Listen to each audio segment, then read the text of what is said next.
to improve the nation's green space. This Black History Month, it's significant because in D.C., it was basically all young black men who built what is still a wonderful part of the district. D.C. Bureau Chief Sam Ford has the story. It's one of D.C.'s hidden treasures. Nearly 450 acres of Northeast Washington is a tree park, the National Arboretum. And it was built from farmland and forests in the 1930s and early 40s by hundreds of D.C.'s young black men of the CCC, the Civilian Conservation Corps. The current Arboretum director, Dr. Richard Olson, took us to the spot where their Camp Hamilton once stood. They did something on the order of 6.5 miles of roads they constructed, 6 bridges. They built earthen ponds. He also gave us these images, some publicly released for the first time, showing the barracks where they slept, the tasks at which they worked. They were among 3 million young men nationwide in segregated units, sometimes called President Franklin Roosevelt's Tree Army. Unmarried, 18 to 25, they planted trees, built parks and forests, each in their individual states and D.C. during the Depression when jobs were scarce.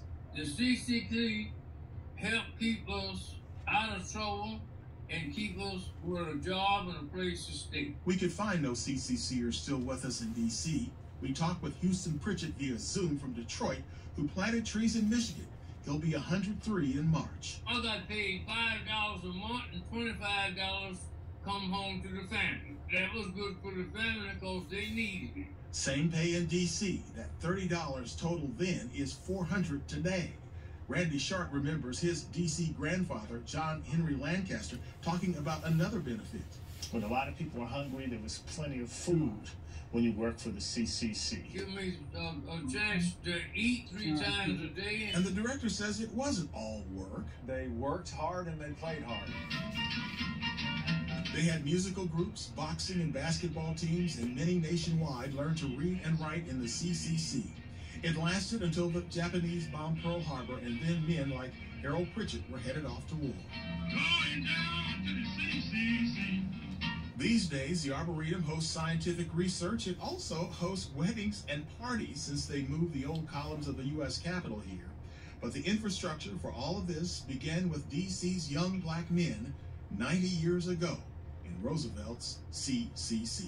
It was the best thing going, and it was good. It helped a whole lot of people.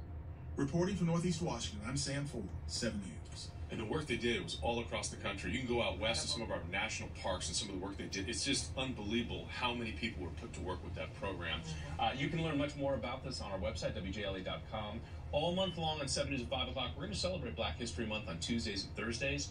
Do make sure to tune in on Saturday morning for our 1-hour Black History Month special.